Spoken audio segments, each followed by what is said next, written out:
ನಮಸ್ಕಾರ. ವನಶ್ರೀ ಚಾನಲ್ಗೆ ಸ್ವಾಗತ. ಹೊಸ ವೀಡಿಯೋಸ್ಗಾಗಿ ಪಕ್ಕದಲ್ಲಿರುವ ಬೆಲ್ಲೈಕನ್ ಮೇಲೆ ಕ್ಲಿಕ್ ಮಾಡಿ ಆಲ್ ಆಪ್ಷನನ್ನು ಸೆಲೆಕ್ಟ್ ಮಾಡ್ಕೊಳ್ಳಿ.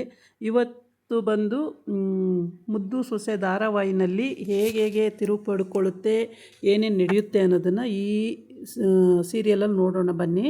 ಅದಕ್ಕೆ ಮುಂಚೆ ನೀವೆಲ್ಲ ನನ್ನ ಚಾನಲ್ಗೆ ಸಬ್ಸ್ಕ್ರೈಬ್ ಮಾಡಿಲ್ಲ ಅಂದರೆ ದಯವಿಟ್ಟು ಸಬ್ಸ್ಕ್ರೈಬ್ ಮಾಡ್ಕೊಳ್ಳಿ, ಹಾಗೆ ಒಂದು ಲೈಕ್ ಕೊಡಿ. ಮತ್ತು ಇಲ್ಲಿ ವಿದ್ಯಾ ಮತ್ತು ಭದ್ರೇಗೌಡ ಅಡುಗೆ ಮಾಡ್ಕೊಳ್ತಾ ಇದ್ದಾರೆ. ಆದರೆ ವಿದ್ಯಾ ದಿನಾನು ಗಂಡ ಊಟ ಇಲ್ದಲೇ ಸೊರಗ್ತಾ ಇರೋದನ್ನು ನೋಡಿ ಅವಳಿಗೆ ಹಿಂಸೆ ಆಗ್ತಾಯಿದೆ. ಯಾಕೆ ಏನೂ ಮಾಡ್ಕೊಳಕ್ಕೆ ಬರಲ್ಲ, ಸುಮ್ಮನೆ ಹಠ ಮಾಡ್ತಾರಲ್ಲ ಅಂತ ಹೇಳ್ಬಿಟ್ಟು ಈ ಭದ್ರೇಗೌಡಂಗೆ ಫೋನ್ ಬರುತ್ತೆ. ಫ್ರೆಂಡ್ ಯಾರೋ ಫೋನ್ ಮಾಡ್ತಾನೆ, ಗೇಟ್ ಹತ್ರ ಇದ್ದೀನಿ ಅಂತೇಳ್ಬಿಟ್ಟು ಅಲ್ಲಿ ಫೋನ್ ತೊಗೊಂಡು ಆ ಕಡೆ ಹೋಗ್ತಾನೆ.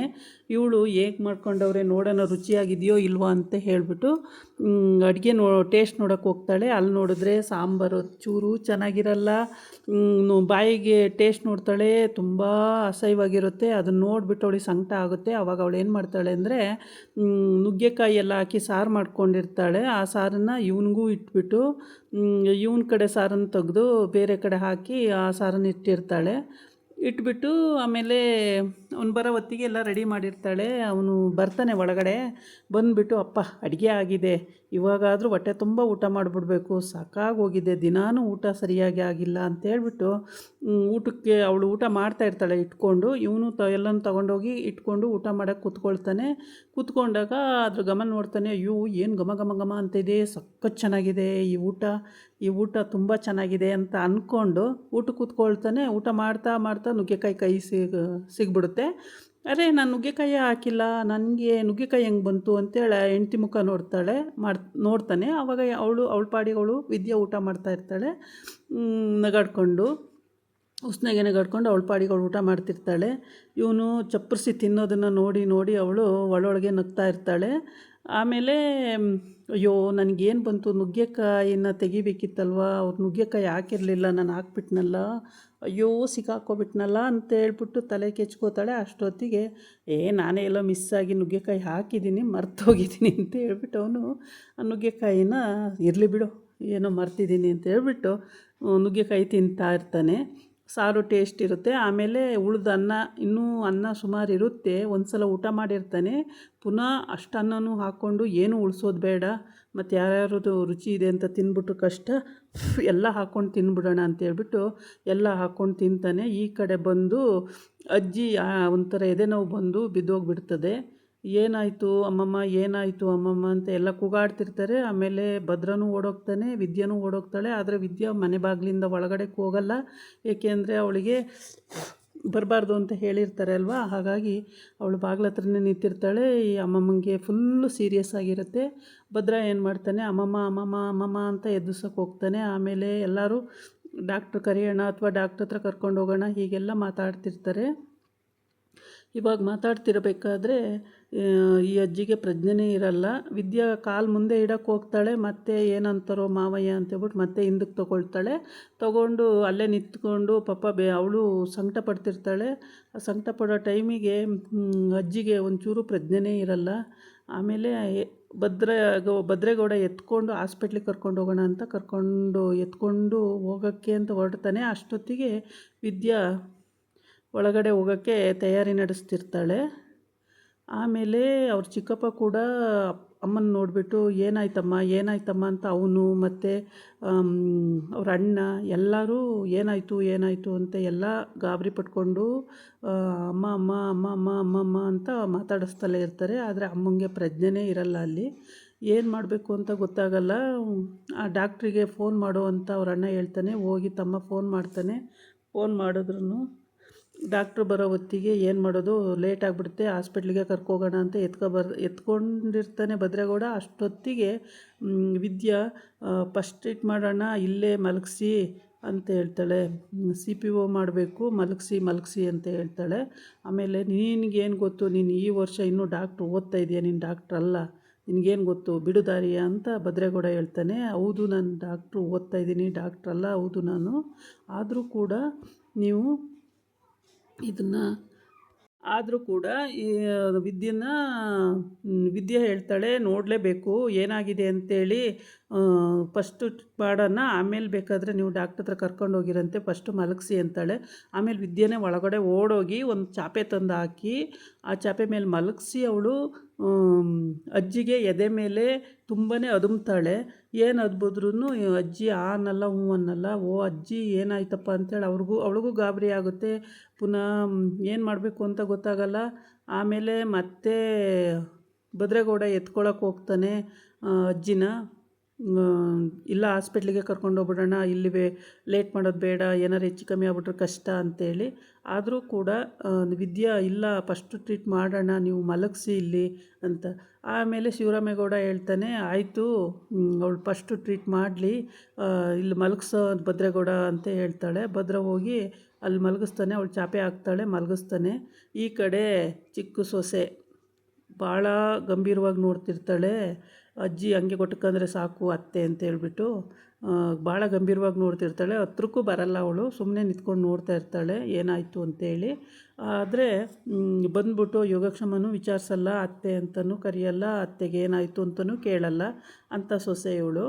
ಆಮೇಲೆ ಆ ಕಡೆ ಬಂದು ಅವರೆಲ್ಲ ಗಾಬರಿಯಾಗಿ ಏನಾಯಿತು ಅಮ್ಮಮ್ಮಂಗೆ ಅಂತ ಗಾಬರಿಯಾಗಿ ಇದು ಮಾಡ್ತಿರ್ತಾರೆ. ಮೋನ ಅಂತೂ ಅತ್ತೆಗೇನಾಯಿತು, ವಿದ್ಯಾ ಅತ್ತೆಗೇನಾಯಿತು, ಮಗಳಾಗಿರೋಳು ಕೂಡ ಅಮ್ಮಂಗೆ ಏನಾಯಿತು ಅಂತ ಎಲ್ಲ ಕೇಳ್ತಾ ಇರ್ತಾರೆ. ಆದರೆ ಇವಳು ಎರಡನೇ ಸೊಸೆ ಅಂತೂ ಏನು ತಲೆ ಕೆಡಿಸ್ಕೊಳ್ಳಲ್ಲ, ಸುಮ್ಮನೆ ನಿಂತಿರ್ತಾಳೆ. ಗಾಬರಿಯಾಗಿದ್ದಂಗೆ ತೋರಿಸ್ಕೊಂಡು ಸುಮ್ಮನೆ ನಿಂತ್ಕೊಂಡಿರ್ತಾಳೆ. ಆಮೇಲೆ ಶಿವರಾಮೇಗೌಡ ಹೇಳಿದ ಮೇಲೆ ಭದ್ರ ಕೆಳಗೆ ಮಂಗಿಸ್ತಾನೆ. ವಿದ್ಯಾ ಹೋಗ್ಬಿಟ್ಟು ಎದೆಗೆ ಇದು ಮಾಡ್ತಾಳೆ, ಪುಷ್ ಮಾಡಿದ್ರೂ ಏನು ಉಸಿರು ಬರಲ್ಲ. ಆಮೇಲೆ ಏನು ಮಾಡಬೇಕು ಅಂತ ಗೊತ್ತಾಗಲ್ಲ. ಮಾವಯ್ಯ ಏನಂತಾರೋ ಹಾಸ್ಪಿಟ್ಲಿಗೆ ಕರ್ಕೊಂಡು ಹೋಗೋಣ ಅಂತ ಹೊರಟಿದ್ರು. ಮತ್ತು ನಾನಿಲ್ಲಿ ಮಲಗಿಸಿ ಫಸ್ಟ್ ಟ್ರೀಟ್ ಮಾಡೋಣ ಅಂದೆ. ಟ್ರೀಟಲ್ಲಿ ಏನಾಯಿತೋ ಏನೋ, ಯಾಕೆ ಎಚ್ಚರ ಆಗಲಿಲ್ಲ ಅಜ್ಜಿ ಅಂತೇಳ್ಬಿಟ್ಟು ಅವಳು ಸ್ವಲ್ಪ ಗಾಬರಿ ಆಗ್ತಾಳೆ. ಗಾಬರಿ ಆದರೂ ತೋರ್ಪಡಿಸ್ಕೊಳ್ಳಲ್ಲ. ಆಮೇಲೆ ಅವಳು ಮಲಗಿಸ್ಕೊಂಡು ಪುಷ್ ಮಾಡಿ ಏನು ಪುಷ್ ಮಾಡಿದ್ರೂ ಏನು ಒಂಚೂರು ಉಪಯೋಗಕ್ಕೆ ಬರಲ್ಲ. ಆಗೇನು ಮಾಡ್ತಾಳೆ ವಿದ್ಯಾ ಅಂದರೆ ಅಜ್ಜಿನ ಬಾಯಿನ ಓಪನ್ ಮಾಡಿಕೊಂಡು ಉಸಿರು ಕೊಡ್ತಾಳೆ. ಉಸಿರು ಕೊಟ್ಟಾಗ ಅಜ್ಜಿ ಒಂದು 2 ನಿಮಿಷ ಬಿಟ್ಟು ಸ್ವಲ್ಪ ಉಸಿರು ಬಿಡುತ್ತೆ, ಕಣ್ಣು ಬಿಡೋಕ್ಕೆ ತಯಾರಿ ಮಾಡುತ್ತೆ, ಉಸಿರು ಬಿಡುತ್ತೆ. ಆವಾಗ ಸ್ವಲ್ಪ ಧೈರ್ಯ ಬರುತ್ತೆ ಎಲ್ಲರಿಗೂ, ಅಜ್ಜಿ ಉಸಿರಾಡ್ತು ಅಂತ ಹೇಳ್ಬಿಟ್ಟು. ಆಮೇಲೆ ಈ ಪುಷ್ ಮಾಡುವಾಗ ಏನು ಒಂದು ಚೂರು ಕೈ ಕಾಲು ಏನೂ ಆಡಿಸಲ್ಲ ಅಜ್ಜಿ. ಶಿವರಾಮೇಗೌಡ ಅಂತೂ ಭಾಳ ಬೇಜಾರು ಮಾಡ್ಕೊಳ್ತಾನೆ, ಮೋನ ಬೇಜಾರು ಮಾಡ್ಕೊತಾಳೆ, ಮತ್ತು ಶಿವರಾಮೇಗೌಡನ ತಮ್ಮನೂ ಕೂಡ ಬೇಜಾರು ಮಾಡ್ಕೊತಾನೆ. ಭದ್ರ ಅಂತೂ ತುಂಬಾ ಫೀಲಿಂಗಲ್ಲಿರ್ತಾನೆ. ಏನಾಯಿತು ಅಮ್ಮಮ್ಮಂಗೆ ಏನಾಯಿತು ಅಂತೇಳ್ಬಿಟ್ಟು ತುಂಬ ಫೀಲಿಂಗಲ್ಲಿದ್ದಾಗ ವಿದ್ಯಾ ಏನು ಮಾಡಬೇಕು ಅಂತ ಗೊತ್ತಾಗದೆ ಈ ರೀತಿ ಇರಬೇಕಾದ್ರೆ ವಿದ್ಯಾ ಏನು ಮಾಡ್ತಾಳೆ, ಬಾಯಿನ ಓಪನ್ ಮಾಡಿಬಿಟ್ಟು ಬಾಯಿಯೊಳಗೆ ಉಸಿರಾಕಿ ಉಸಿರು ತೊಗೊಂಡ ತಕ್ಷಣವೇ ಅಜ್ಜಿ ಕಣ್ಬಿಡ್ತಾಳೆ. ಕಣ್ಬಿಟ್ಟಾಗ ಅಜ್ಜಿ ಆರಾಮಾಯಿತು ಅಂತೇಳಿ ಸ್ವಲ್ಪ ಎಲ್ಲರಿಗೂ ಸಮಾಧಾನ ಆಗುತ್ತೆ. ಅಷ್ಟೊತ್ತಿಗೆ ಡಾಕ್ಟ್ರು ಆ ಕಡೆಯಿಂದ ಬರ್ತಾರೆ. ಬಂದು ಡಾಕ್ಟ್ರು ಅಜ್ಜಿ ಮಗಳು ಹೇಳ್ತಾಳೆ, ನಾವು ಹಾಸ್ಪಿಟ್ಲಿಗೆ ಕರ್ಕೊಂಡು ಹೋಗೋಣ ಅಂತ ಬೇಗ ಹೊರಟ್ರೆ ಇವಳು ಏನು ಮಾಡಿದ್ಲು, ನಾನೇ ಇಲ್ಲಿ ಏನಾದರೂ ಮಾಡ್ತೀವಿ ಅಂತ ಹೇಳ್ಬಿಟ್ಟು ನಮ್ಮ ಅಮ್ಮನ್ನ ಈ ರೀತಿ ಮಾಡಿದ್ಲು ಅಂತ ಡಾಕ್ಟ್ರ್ ಹತ್ರ ದೂರ್ತಾಳೆ. ಆಗ ಡಾಕ್ಟ್ರ್ ಹೇಳ್ತಾರೆ, ಹೌದು ಅವರು ಫಸ್ಟ್ ಟ್ರೀಟ್ ಮಾಡಿರೋದೇ ಒಳ್ಳೆಯದು, ಉಸಿರು ಕಟ್ಟಿರುತ್ತೆ, ಜೀವ ಹೋಗೋ ಮೂಮೆಂಟ್ ಇರುತ್ತೆ, ಈ ರೀತಿ ಮಾಡೋದ್ರಿಂದ ಅವ್ರು ಉಸಿರಾಡೋಕ್ಕೆ ಆರಾಮಾಗುತ್ತೆ, ಅವ್ರು ಮಾಡಿರೋದು ಕರೆಕ್ಟು ಅಂತ ಹೇಳ್ತಾರೆ. ಆವಾಗ ಶಿವರಾಮೇಗೌಡ ಭಾಳ ಸೊಸೆ ಮೇಲೆ ಕನಿಕರ ಬರುತ್ತೆ, ಭದ್ರಂಗೂ ತುಂಬ ಕನಿಕರ ಬರುತ್ತೆ. ಹೌದು ಒಳ್ಳೇದು ಮಾಡಿದ್ಲಲ್ಲ ವಿದ್ಯಾ ಅಂತ ಹೇಳ್ಬಿಟ್ಟು. ಇದೆಲ್ಲ ಆಗೋವರೆಗೂ ಅವರ ಚಿಕ್ಕತ್ತೆ ಅಂತೂ ದುರು ನೋಡ್ಕೊಂಡು ಕೂತಿರ್ತಾಳೆ. ಅವ್ರ ಮಗಳು ಕೂಡ ಅಜ್ಜಿ ಮಗಳು ಕೂಡ ನೋಡ್ಕೊಂಡು ಕೂತಿರ್ತಾಳೆ. ಇದೆಲ್ಲ ಆದಮೇಲೆ ಭದ್ರಂಗಂತೂ ಖುಷಿ, ನನ್ನ ಹೆಂಡತಿ ಹೆಂಗೋ ಒಂದು ಜೀವ ಉಳಿಸ್ಬಿಟ್ಲಲ್ಲ ಅಂತೇಳಿ ಹೇಳ್ಕೊಳಕ್ಕಾಗ್ತಿಲ್ಲ, ಖುಷಿ ಪಡ್ತಿರ್ತಾನೆ. ಈ ಕಡೆ ಅಜ್ಜಿ ಕಣ್ಬಿಟ್ಟು ಏನಾಗಿತ್ತು ನನಗೆ ಅಂತ ಕೇಳ್ತಾ ಇರುತ್ತೆ. ಆ ಟೈಮಿಗೆ ಕರೆಕ್ಟಾಗಿ ವಿದ್ಯಾ ಏನಾಗಿಲ್ಲಮ್ಮಮ್ಮ, ಸ್ವಲ್ಪ ಸುಸ್ತಾಗಿತ್ತು ಅಂತ ಹೇಳ್ತಾಳೆ. ಆವಾಗ ಅಜ್ಜಿನ ಶಿವರಾಮೇಗೌಡ ಮತ್ತು ಭದ್ರ ಎಲ್ಲ ಎತ್ಕೊಂಡೋಗಿ ಕುರ್ಚಿ ಮೇಲೆ ಕೂರಿಸ್ಕೊಳ್ತಾರೆ. ಕುರ್ಚಿ ಮೇಲೆ ಕೂರಿಸ್ಕೊಂಡಾದ್ಮೇಲೆ ಅಮ್ಮಮ್ಮ ಏನಾಗಿತ್ತಮ್ಮ ಅಂತ ಕೇಳ್ತಾ ಇರ್ತಾರೆ. ಅಷ್ಟೊತ್ತಿಗೆ ಡಾಕ್ಟ್ರು ಎಂಟ್ರಿ ಬರ್ತಾರೆ. ಅಣ್ಣ ಡಾಕ್ಟ್ರು ಬಂದ್ರಂತೆ, ಹೋಗಿ ಕರ್ಕೊಂಡು ಬರ್ತೀನಿ ಅಂತೇಳಿ ತಮ್ಮ ಹೋಗ್ತಾನೆ, ಕರ್ಕೊಂಡು ಬರ್ತಾನೆ. ಕರ್ಕೊಂಡು ಬಂದು ಡಾಕ್ಟ್ರೆಲ್ಲ ಟ್ರೀಟ್ಮೆಂಟ್ ಮಾಡಿದ ಮೇಲೆ ಅವಳು ಅದೇ ಥರ ಹೇಳ್ತಾಳೆ, ಇವಳೇನು ದೊಡ್ಡ ಡಾಕ್ಟ್ರಂಗೆ ನಾನು ಟ್ರೀಟ್ ಮಾಡ್ತೀನಿ ಫಸ್ಟು ಅಂತೇಳ್ಬಿಟ್ಟು ಏನೋ ಎದೆಗೆಲ್ಲ ಪುಷ್ ಮಾಡಿದ್ಲು ಅಂತೇಳಿ. ಹೌದು, ಅವ್ರು ಮಾಡಿದ್ದೇ ಕರೆಕ್ಟು. ಅವ್ರು ಮಾಡ್ದೆ ಹೋಗಿದ್ರೆ ಜೀವ ಹೊರ್ಟೋಗೋದು. ಅವ್ರು ಮಾಡಿದ್ದು ಫಸ್ಟು ಇದು ಮಾಡಬೇಕು. ಯಾರಾದರೂ ಪ್ರತಿಯೊಬ್ಬರೂ ಫಸ್ಟು ಈ ರೀತಿ ಪ್ರಜ್ಞೆ ತಪ್ಪಿದ್ದಾರೆ ಅಂದರೆ ಈ ರೀತಿ ಮಾಡಿ ನೋಡಬೇಕು ಅಂತ ಹೇಳ್ತಾನೆ ಡಾಕ್ಟ್ರು. ಅಜ್ಜಿ ಮಾತ್ರ ಸಮಾಧಾನವಾಗಿ ಸುಸ್ತಾಗಿರ್ತಾಳೆ. ಆಗ ಅಜ್ಜಿನ ಸಮಾಧಾನ ಮಾಡ್ತಿರ್ತಾರೆ, ಏನಾಗಲ್ಲ ಅಮ್ಮಮ್ಮ, ಹುಷಾರಾಗುತ್ತೆ ಅಂತ. ಆಮೇಲೆ ಶಿವರಾಮೇಗೌಡ ಪಕ್ಕದಲ್ಲಿ ಕೂತ್ಕೊಂಡು, ಅಮ್ಮ ನಿನ್ಗೇನಾರು ಆಗಿದ್ದರೆ ನಾನು ಏನು ಮಾಡಬೇಕಿತ್ತು ಅಪ್ಪ, ನನ್ನ ಕೈ ಕಾಲೇ ಆಡ್ತಾ ಇರಲಿಲ್ಲ ಅಮ್ಮ, ನನಗೆ ತುಂಬಾ ಬೇಜಾರಾಗಿತ್ತು ಅಂತೇಳಿ ಶಿವರಾಮೇಗೌಡ ಗೋಳಾಡ್ತಿರ್ತಾನೆ. ಅಮ್ಮ ಹುಷಾರಾದಮ್ಮ, ಆರಾಮಾದಮ್ಮ ಅಂತ ಕೇಳ್ತಾ ಇರ್ತಾನೆ. ಆವಾಗ ಶಿವರಾಮೇಗೌಡನ ಗೋಳನ್ನು ಕೇಳ್ನಾರ್ದೆ, ಹೌದಪ್ಪ ನಾನು ಈಗ ಪರವಾಗಿಲ್ಲ, ಚೆನ್ನಾಗಿದ್ದೀನಿ, ನೀನೇನು ಬೇಜಾರು ಮಾಡ್ಕೋಬೇಡ ಅಂತ ಶಿವರಾಮೇಗೌಡ ಅಳಕ್ಕೆ ಸ್ಟಾರ್ಟ್ ಆಗ್ಬಿಡ್ತಾನೆ. ಅಮ್ಮ ನಿಂಗೆ ಏನಾರ ಆಗಿದ್ದರೆ ನಾನು ಏನು ಮಾಡಬೇಕಾಗಿತ್ತಮ್ಮ, ಹುಷಾರಾದಮ್ಮ ಅಂತೇಳಿ ಬೇಜಾರು ತುಂಬ ಫೀಲಿಂಗ್ ಮಾಡಿಕೊಂಡು ಹತ್ಕೊಂಡು ವಿಚಾರಿಸ್ಕೊಳ್ತಾನೆ. ಆವಾಗ ವಿಚಾರಿಸ್ಕೊಳ್ಳೋ ಟೈಮಿಗೆ ಭದ್ರನಿಗೂ ಬೇಜಾರಾಗಿರುತ್ತೆ.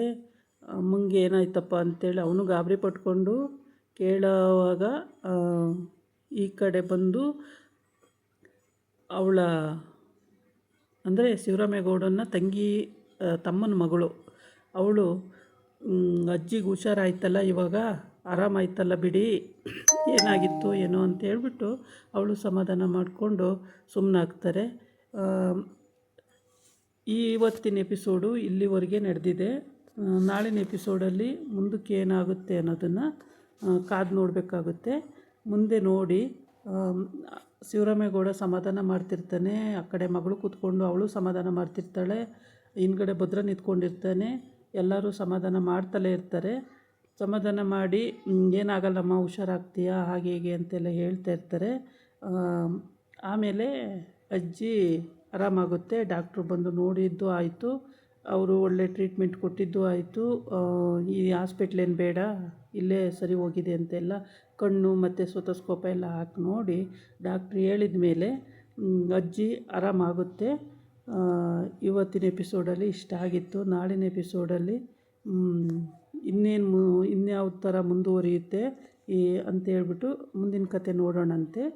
ಇದಾಗಿತ್ತು ಇವತ್ತಿನ ವಿಡಿಯೋ. ನಾಳೆ ಇನ್ನೊಂದು ವಿಡಿಯೋ ಜೊತೆ ಬರ್ತೀನಿ. ನಮಸ್ಕಾರ.